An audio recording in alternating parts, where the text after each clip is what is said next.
a very special evening, the goldsmith and his humble servant huddled around their supplies, deciding what and how to make the great Thanksgiving bash as big as can be. However, the goldsmith was oddly disgruntled. For being the ecstatic tyrant he was not. The very mood of the man put the servant in an odd poise, and has for the past 17 hours, 2 minutes, and 12 seconds.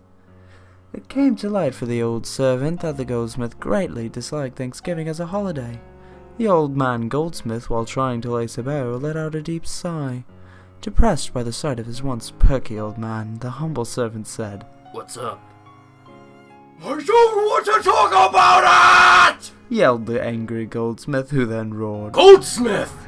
This, of course, was his main spell, which allowed him, rather than teleporting, to break through the barrier of time and modify his location. The goldsmith yet again spawned on top of the table, this time while his family were having their annual Thanksgiving hockey game. However, this did not mean anything to his son Kraus, for he was just as angry as always. However, Kraus stayed in his seat.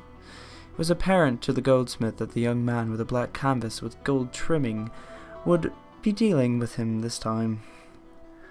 The man looked up to Goldsmith, then he stated, Well, look what the cat drug in. The infamous goldsmith. They said you died long ago. However, it seems like usual you cheated death and arised again." The goldsmith smirked, then replied with, "The head of the family's job to at least try to meet with his children once per family meeting. I would prefer you cease from getting in my way, Battler John." The young man smirked. He looked back to notice the dirty looks the poor abused family gave Goldsmith. And like any man in his position, he pressed his foot down and returned vision with the goldsmith's now lowly eyes. "Your time is up, Goldsmith. You will never be able to prove that magic exists, especially now that I am here." The two batted eyes for the next few hours, when suddenly the goldsmith's lips formed his trademark smile. He then yelled, "Grand Towers of the Sacred East, I offer you my spirit! Please grant me a worthy weapon to thrash this nincompoop's head with!" Suddenly, with a phasing red light, two shoulder cannons break through the antique tile that was once covering them. Tile and ripped-up ground rained upon the two's unavoidable duel of fates. Goldsmith, who was giddy from the thought of the upcoming construction bill, then yelled at his adamant foe, "Wouldn't you believe it's about time for your massage, Battler?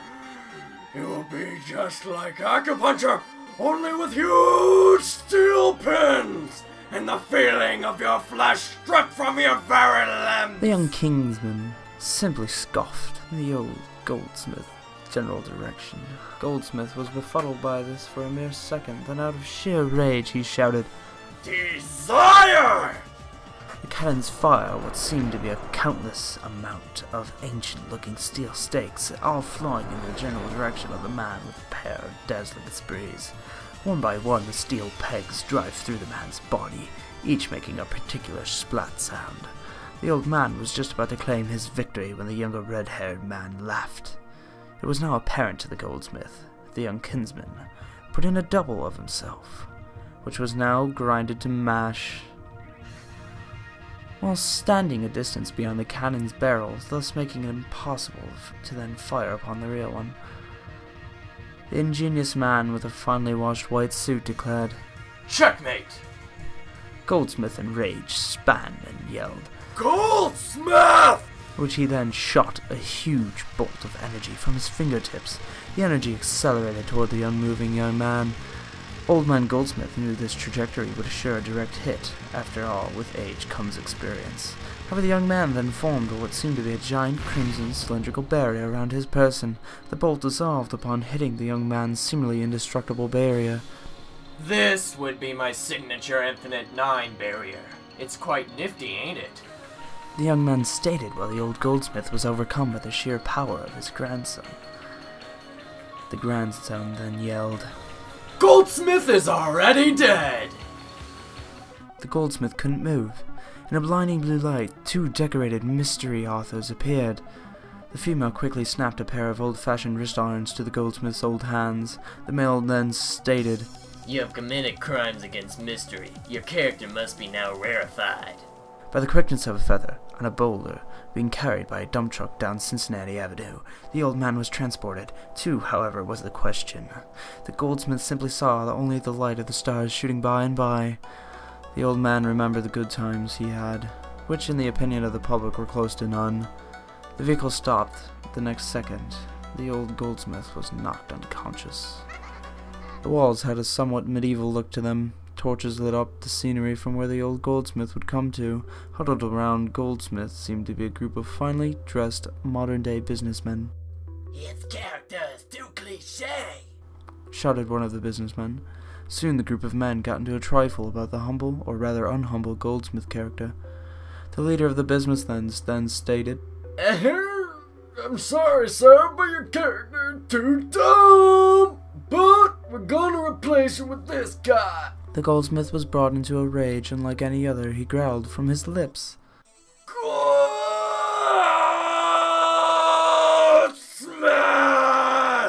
The anti-magic barrier placed on the old man apparently didn't see the old man's summoning powers very well, because over the profound businessmen's heads reigned a mile-wide radius of the goldsmith's trademark golden arrows. The arrows stabbed and pierced each one of the gentleman's flesh, leaving none alive but the now renewed goldsmith. Goldsmith sought revenge, so he torqued the fabric of space-time yet again. Wait just 1 second, I just forgot my keys. Transphasing on the table, the goldsmith stood rather proudly. The grandson was befuddled, and his eldest son screamed in terror. The goldsmith then summoned 2 mini towers without muttering a single word, and without a single trigger from its master. The tower shot every living family member directly in the head with large handcrafted sharpened steel rods. The only one left standing was Battler, whose life was saved by his friend George. The goldsmith then yelled, It's time for payback, and this time we play by my rules. The young kinsman was then engulfed in a gold void. To be continued. To be continued.